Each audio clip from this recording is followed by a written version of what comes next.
Échanger sur la mise en place de stratégies en vue de renforcer et d'accélérer le processus de l'instauration de la monnaie unique dans l'espace CEDEAO. Le serpent de mer dont il est question depuis 30 ans, une monnaie unique pour les 15 pays de la CEDEAO, qui remplacerait le franc CFA et 7 autres devises nationales, apparaît difficile à mettre en place rapidement au vu des difficultés énoncées lors du sommet des chefs d'État de la zone qui s'est tenu mardi à Niamey. Le sommet a cependant proposé une piste pour contourner les gros problèmes de convergence économique et financière entre les États, une approche graduelle privilégiant un démarrage avec les pays qui respectent les critères de convergence, selon le communiqué final du sommet lu par le ministre nigérien des Finances Assoumi Massoudou. Alors qu'une feuille de route annonçait 2020, Marcel de Souza, président de la commission, au sortir d'une réunion avec le président Mamadou Issifou, déclarait qu'il faudra encore 5 à 10 ans pour que le projet de création d'une monnaie unique propre à tout l'espace communautaire soit réalisé.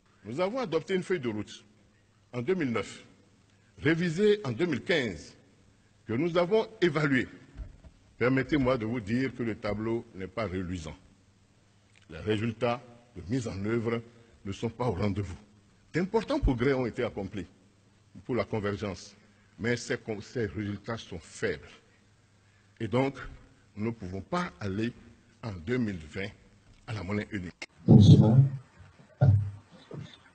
Moi, j'aimerais demander en fait, en termes d'actualité par rapport à la sortie de la zone franc CFA, récemment, les chefs d'État qui ont rencontré le président de la CEDEAO, Marcel de Souza, reportaient pour une date déterminée la sortie de la zone franc CFA. Je voudrais savoir si vous aviez des renseignements par rapport à la nouvelle monnaie dans laquelle on va se projeter si éventuellement sortie il y avait, et pourquoi est-ce que ce report a eu lieu, quoi? Parce que d'après ma compréhension, Ouattara expliquait que les États de la zone CEDEAO ne respectaient pas un certain nombre de conditions liées au déficit. Enfin, il y a un certain nombre de critères que les États ne respectaient pas et qui ont fait qu'ils ont reporté en fait la sortie du CFA. Parce que je reste convaincu que même si on sortait du CFA, la France ne lâchera pas l'affaire. Quelles sont les garanties qu'on a que, en sortant du CFA, en tout cas pour ce qui est en train d'être projeté, que ce ne serait pas une autre monnaie de servitude, quoi, que ce ne serait pas une autre monnaie comme le franc CFA. Donc là aussi, je pense qu'il faudrait peut-être regarder de manière un peu plus précise les textes. Et bien évidemment, quand Ouattara dit qu'il n'y a pas de convergence, c'est tout simplement que le Nigeria ne peut pas converger sur l'économie française ou européenne. Ils ne sont pas dans les mêmes critères, dans les mêmes canaux de dépendance que les pays voisins. Et je crains que la volonté des pays, en tout cas Boari a bien compris que la volonté des autres pays, c'est de faire entrer le Nigeria dans un système dépendant.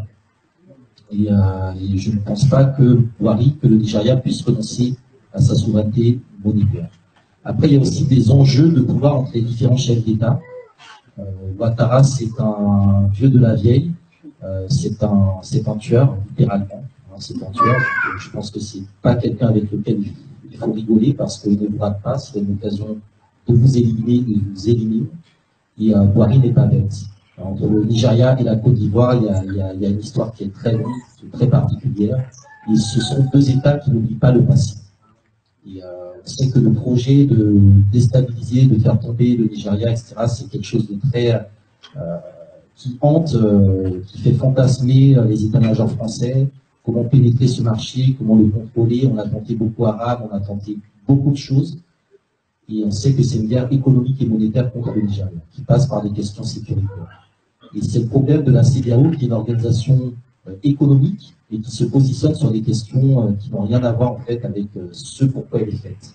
Des questions politiques ou des questions militaires. Donc je pense qu'il y a là des points à creuser. Peut-on avoir une monnaie souveraine en passant par ce cadre-là? Je ne pense pas. Je ne le pense absolument pas. Je crois qu'il faut très clairement changer de dirigeants, de génération de dirigeants. Ceux qui sont au pouvoir ne peuvent rien faire. Idriss Déby héberge la plus importante base militaire française de toute l'histoire en Afrique. Il sait parfaitement comment on sort du franc CFA. Il a son ancien chef de la diplomatie qui préside la commission de l'Union africaine. Il peut poser la question à l'Union africaine, il ne le fait pas. Parce qu'il n'a aucun intérêt à en sortir. Ce sont juste des discours qu'il tient à la jeunesse qui lui permettent, entre guillemets, d'avoir une sorte d'assurance vie et de renégocier d'autres choses. Pareil pour le président Kaboulé. Tous ces gens savent pertinemment qu'ils n'ont pas la volonté d'en sortir. Professeur, vous voulez compléter quelques arguments économiques, et puis je vais parler sur les points chauds.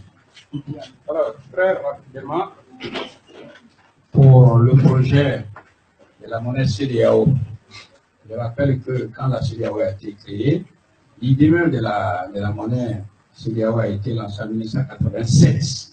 De 87 à 2017, ça veut dire 30 ans. Rien ne se fait et rien ne se fera. Pourquoi? Regardons simplement la réalité en face. Ce n'est pas la peine d'aller dans les livres d'économie, tout ça.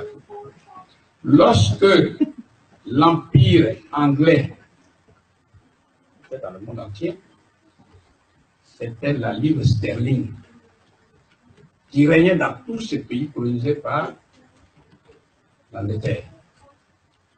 Même la France, partout, c'était sa monnaie, le franc français, avant de créer le nazisme monétaire en 1945. Prenons maintenant les États-Unis d'Amérique, qui sont 50 États. Vous ne trouverez pas de critères de convergence. Prenons l'État fédéral canadien. Il n'y a pas de critères de convergence. La Suisse, les 26 cantons, il n'y a pas de critères de convergence. L'Allemagne actuelle, il n'y a pas de critères de convergence. Pourquoi? Parce que la souveraineté, quand vous mettez votre main sur un pays, même colonisé, vous manifestez votre souveraineté. Et cette souveraineté s'exprime à travers la présence de votre monnaie. Ce que nous sommes en train de dire. Si les pays africains voulaient une monnaie unique, ils n'ont pas besoin de définir des critères de convergence. Ils ont défini 16 critères de convergence. Tout ça sont des bêtises. Et comme ils ne peuvent pas penser par eux-mêmes, hélas, ils ont donné ça à Dominique Strauss-Kahn, qui était ministre de l'économie et des finances, qui lui, un brillant économiste, il connaît le nazisme monétaire. Donc, et tous, ils sont d'accord pour dire qu'il faut maintenir les Africains là où ils sont. Et je voudrais vous donner aussi l'information selon laquelle, pour créer la monnaie unique africaine dont nous parlons, ils ont donné le dossier à qui? À l'Union européenne. Oui. C'est pour dire que nous sommes dans l'impasse. C'est face à tout ça, nous disons clairement, puisqu'on était trop pressés, s'il y avait des critères de convergence, nos critères de convergence sont les suivants. D'abord, tu sais, on dit qu'il faut commencer quelque part. Ce sont les 15 pays africains de la zone francophone. Quand ils sortent ils arrivent à rompre ce qu'on appelle l'accord de coopération monétaire qui crée leur monnaie.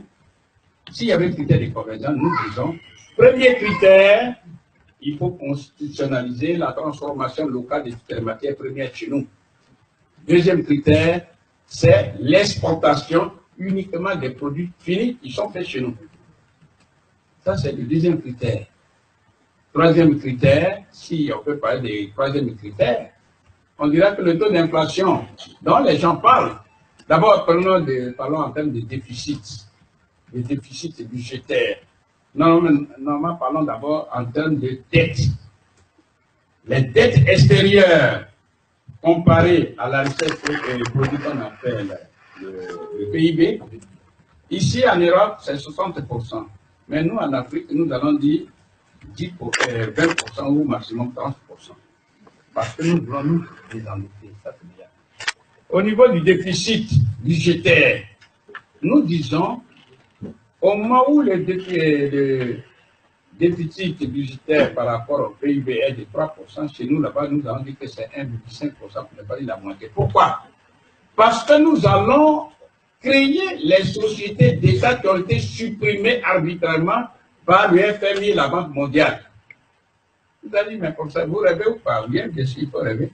Mais en face, regardez bien, la Chine. Allez sur Internet, vous allez voir. Et j'ai fait même l'expérience avec les étudiants. On a sorti simplement 7 sociétés d'État chinoises qui, 1, embauchent les Chinois, 2, font des bénéfices, pas moins de 5 milliards de dollars. Mais elles embauchent 6 500 000 Chinois comme salariés. Vous comprenez? C'est comme nous sommes en train de dire, ce n'est pas la société d'État qui en cause, mais c'est la gestion de cette société d'État qui en cause. En Chine, on vous prend, on dit, vous êtes PDG de la société d'État. Vous avez 2 objectifs. Faire des bénéfices, embaucher les Chinois. Si vous n'atteignez pas ces 2 objectifs, l'un de ces 2 objectifs, et que vous avez bien géré, mais malgré ça, vous perdez votre poste. Mais si, malheureusement pour vous, vous allez détourner les fonds, vous voulez tuer les Chinois. Vous avez un effectif d'1 million. Et vous détournez les fonds, eh bien, l'État chinois règle de votre compte, dans le sens que vous savez.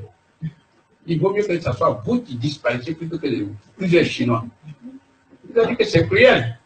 Est-ce qu'il est plus cruel de tuer un seul plutôt que de tuer des millions de personnes? Quel est le résultat? Le résultat, il est là. La Chine finance l'Union européenne. La Chine finance les États-Unis. Donc, je résume en disant tout simplement ceci. Les histoires des critères de convergence que les Africains se donnent, c'est en fait des arguments qu'ils trouvent pour ne rien faire et respecter l'ordre qu'ils ont reçu de la France, parce que c'est la France qui a mis ces dirigeants-là. Je ne citerai pas les noms, hein, parce que vous les connaissez. C'est pas nous disons aujourd'hui, probablement, la révolution doit partir du bas. Il ne faut pas compter sur les chefs d'État africains, parce que ceux-là, ils sont enchaînés. Il y a longtemps qu'ils ont signé des pactes avec ceux qui les ont placés et contre les intérêts de l'Afrique. C'est pourquoi nous faisons ces campagnes. Aujourd'hui, bon, ça fait pratiquement 15 jours que je viens ou bien 10 jours que je viens du Cameroun. Les Africains sont mobilisés. Hein. C'est ici, on dort. Hein. C'est ici, on dort. Mais en Afrique, ils comprennent très bien le problème. Il n'y a pas de développement sans argent. Le nerf de la guerre, c'est l'argent. Ça va? Donc, nous oublions ces histoires de critères de convergence. Nous disons, on peut créer la monnaie, on la bat, et surtout, on peut appuyer le passif. C'est-à-dire, un pays qui est, par exemple, endetté, la Banque centrale africaine qui sera créée va faire obligation à ces pays-là d'émettre ce qu'on appelle les obligations, et la Banque centrale rachète tout. Et on appuie tout son passif et on recommence à zéro. C'est une décision souveraine. Parce qu'il faut sauver les Africains. Tout ce qui nous manque, c'est l'argent. Donc, si vous avez compris le message, c'est à vous, avec un seul clic que vous envoyez dans le monde entier. Ne serait-ce que ça, mais ça aussi, ça vous gêne. C'est pas ça? Ça aussi, ça vous gêne. Donc, qui peut vous sauver? Malheureusement, regardons la réalité en face. Vous et moi, nous serons esclaves, parce que nous sommes ici. Mais ce qui est pire, c'est que nous allons mourir ou donner à nos enfants quoi? L'esclavage. C'est ça qui est grave. C'est contre ça que nous luttons. Quand on a les cheveux bicolores comme moi et qu'on met ce combat, c'est pour l'avenir. C'est pour l'avenir de la jeunesse. C'est pour l'avenir du continent. Je vous remercie.